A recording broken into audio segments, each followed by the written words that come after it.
I'm Emmett Loverde, and this is Glass House Reviews. And today I'm going to talk about a movie called Challengers. Challengers is back. People are putting it on their 10 best lists at the end of the year and might be nominated for some awards, and I'm going to hear more about it. There may be some spoilers, and I will certainly let you know when those are coming up, but it's really not that kind of a movie, and like, oh my God, you ruined the movie for me. It's a relationship movie more than a movie about huge events. How did I feel about Challengers? I hated it. I hated it. That's a strong word, hate. But I mean, honestly, the movie, it made me angry. I found it artificial, tedious, gimmicky, and immature. The thought crossed my mind that maybe I was too old to appreciate such a movie because it was for young people. It was starring young people, and maybe I was just too much of a fuddy-duddy. Well, I don't think that's true. I think bad drama and bad writing, they don't matter how old you are. In the movie, I saw three characters. One played by Zendaya, and the other two played by some other actors whose names I can't remember, and they didn't make sense. First of all, I didn't understand why Zendaya's character was wasting her time with the other two people. And why were they so excited about her? In the movie, she treated them both very badly. I mean, they were both in love with her. That was the big gimmick of the movie. It was not about tennis. It was about love. They were vying for her love or something. And I was wondering whether any character in the movie was actually attracted to any other character. You know how you can see chemistry? You're like, ooh, those two are so hot for each other. Well, I didn't see chemistry between anyone in Challengers. I think they also tried to suggest that the two boys in the movie were attracted to each other or had some kind of a sexual thing going on between each other. And I don't know if I believed it or not. So in the movie, we have Zendaya glowering, and she's sneering, drooping through the whole movie yet again, because she did the same thing in Dune Part 2. And both these movies, they have men in them who are just wild about Zendaya, and I don't get it.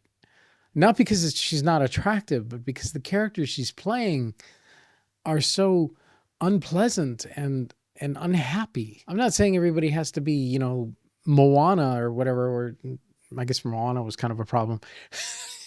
I'm saying, be lovable to some extent. Anyway, when I was watching Dune Part 2, I was kind of hoping that she was going to get eaten by one of the sandworms.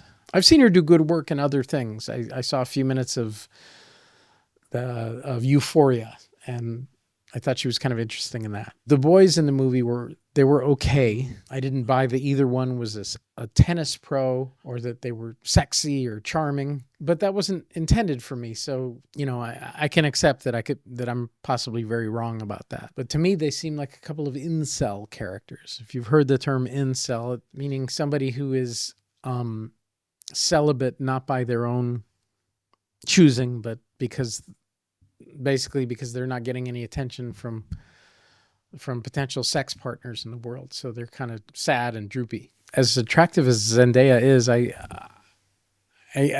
felt like her character would not have put up with those two losers.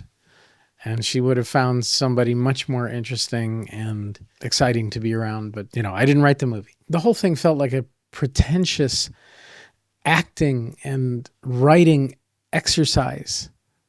It was like somebody wrote it for a class, and I couldn't tell whether the ending was a happy ending for anybody. And the funny thing was, if I remember correctly, when the movie ended, the characters were only like 30. So it wasn't like, oh my God, how are they going to live the rest of their lives? Like, as far as I'm concerned, if you're 30, your life is just beginning. And good for you, because there's so much ahead. There was so much ugly, loud, annoying music. It was so off-putting, so harsh, and just unpleasant. But, again, I guess I'm an old guy. It was written partially by a gentleman from Nine Inch Nails. I believe his name is Trent Reznor. And I've never been a fan of Nine Inch Nails. I know they were, important at one point. I don't care. I didn't like the music. There were so many off-putting, please look at me camera shots, and so much desperately, please give me an award nomination editing. Again, my interpretation, I didn't see a lot of good work. I saw a lot of showy work. Speaking of the writing of the movie, such ordinary writing.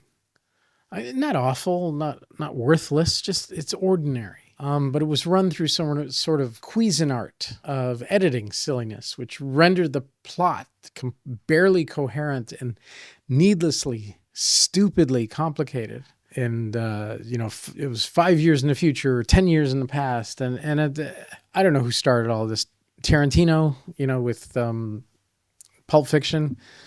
Whoever did, please stop.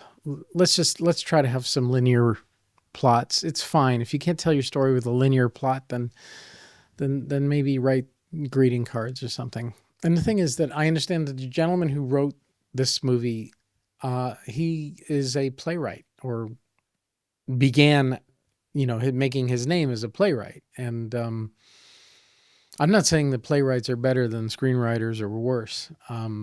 But the nice thing about a play is that you write it and people rehearse it and then they perform it. And a lot of times they improve it. Things come up during the rehearsal process and they say, hey, let's do some rewrites and let's fix some problems. And so I find that very good plays, not always, but often, can be improved through the production process and rewriting, and they call it workshopping. And not too many movies go through workshopping. And anyway, I'm saying that I expected a little better from a playwright. All the critics are saying Oscar, Oscar, Oscar. I've heard, people just, there's one guy who was like, this is the best movie I saw this year. And I say, why? Anyway, I wish everyone best of luck this Oscar season and see all the great movies that you can, because there were some great ones. But I did not believe that Challengers was one of them. So thanks for watching. Leave comments if you have any. And of course, like and subscribe, and we'll see you in the next one.